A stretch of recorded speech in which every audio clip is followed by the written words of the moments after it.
is Wednesday, November 16th, 2011. Hope everybody is having a great start to their week so far.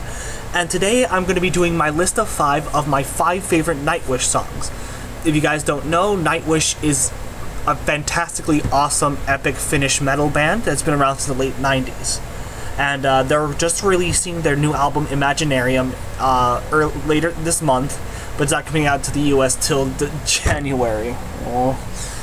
But, I first heard Nightwish back in high school, and they have probably remained one of my consistently favorite bands. I can always kind of go back to Nightwish and listen to them and just be, amazed. So, the reason why I decided to do this list, because like I said, they're releasing a new album, Imaginarium, and last week they released the video for their new single, Storytime, from the album. Needless to say, the song is awesome. Like, it is absolutely fantastic. It is an epic song. And also kind of got me thinking for the list of what's going to be what are my 5 favorite Nightwish songs. So let's get to it. Number 5 of my favorite Nightwish songs is The Pharaoh Sails to Orion. This is from Nightwish's second album, Oceanborn. And this is probably that album that they kind of broke into the mainstream, at least in the Finnish European mainstream. This is where they kind of broke big with this album.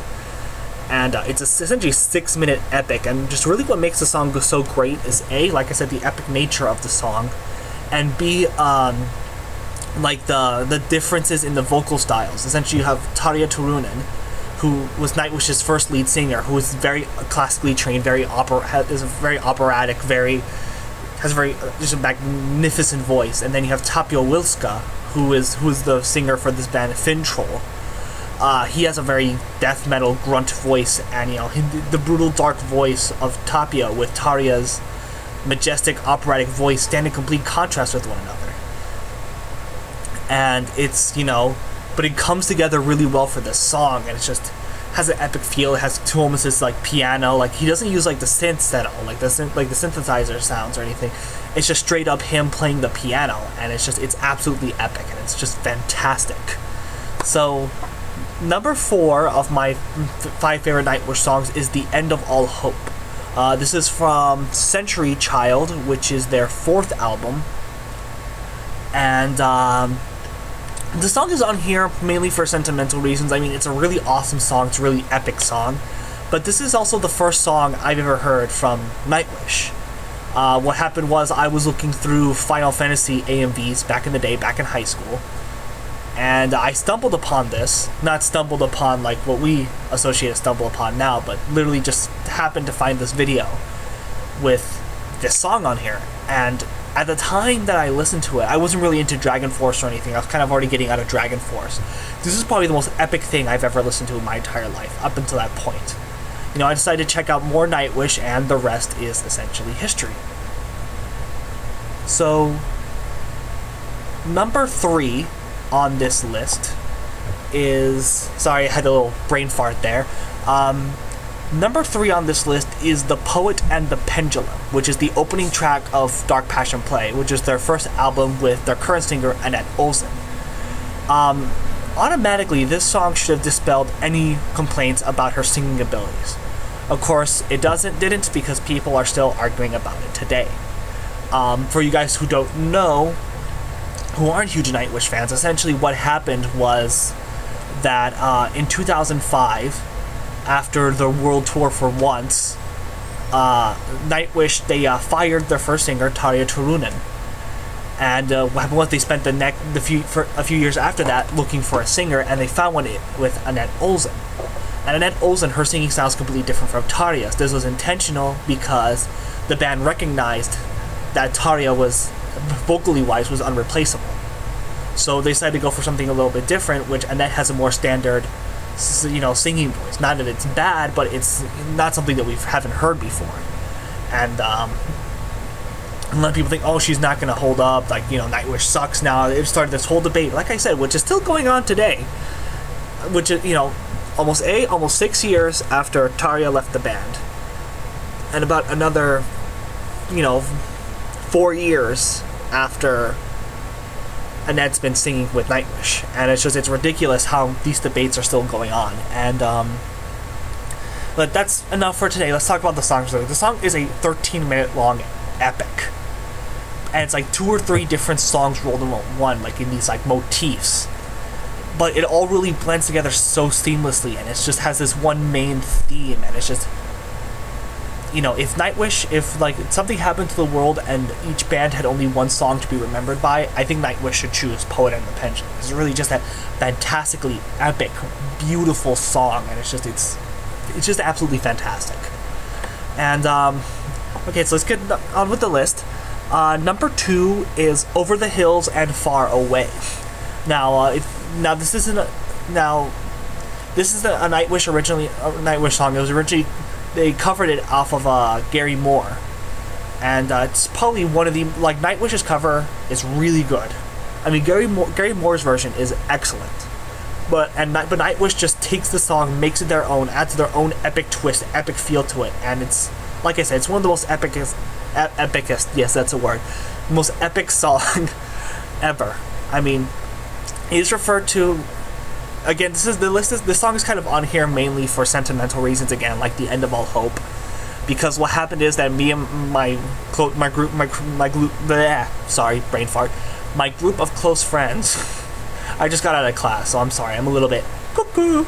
So the song is referred to, like, by me and my 3 closest friends as the epic song, because literally what we would do whenever we nights when we used to hang out and stuff like that a lot, there were times we listened to the song 20 or 30 times in a row, like while we're like playing Brawl, playing video games, just chilling out. This song would be playing on repeat over and over again.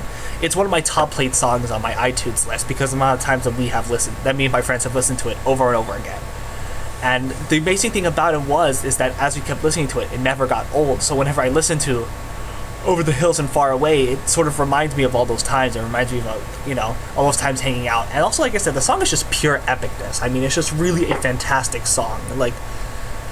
It's a song that you can go questing to if you really want it. Like, play like Oblivion or Skyrim or World of Warcraft, whatever. Play this song and it will make that questing that much better. So, now my favorite Nightwish song of all time is Everdream. Everdream, like I said, favorite Nightwish song ever.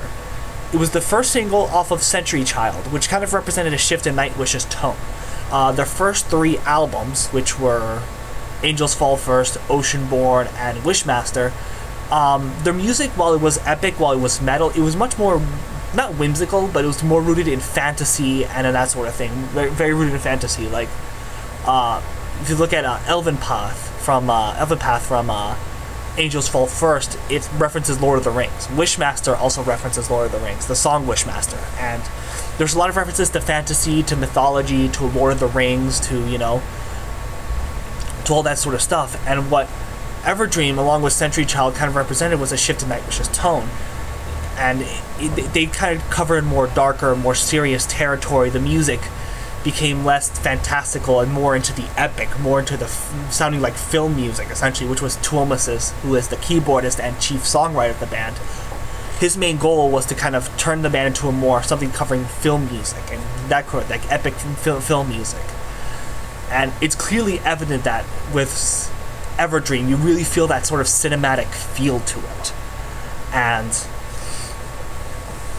well, this was perfected later on in albums like Once and in Dark Passion Play, especially with Poet and the Pendulum. This is really where you start seeing the roots. And also the fact is, this is the first time you ever hear, because what happened was, Nightwish had a previous bassist, Sami Vanska, who left the group, and then they got Marco. And he's a fantastic singer. He has a very, not like Tapio where it's very brutal, very aggressive, but it's a very gravelly, but he sings really well, and again, in contrast with Tarja's voice really well. And this song is first where you hear that sort of contrast between the 2 vocals, and it's really, they mesh together really, really well. And it's just, this song is also just, it's fantastic. It builds up really well, and it has a fantastic solo, and it's definitely really one of the good, like I said, just my favorite Nightwish song, flat out. So, yeah, that pretty much is it for today. Again, my next video is going to be a personal blog or a current events thing, whatever I feel like talking about. I think I have a really good topic for my next vlog and my next personal you know, my personal vlog or my current event story and stuff like that. So yeah, that's pretty much it for today then. And so yeah, guys, I will talk to you soon. If I don't make a video before sorry, brain fart again. I'm really sorry. I just got out of class. So what? Sorry, I'm not thinking straight right now. What I'm trying to say is that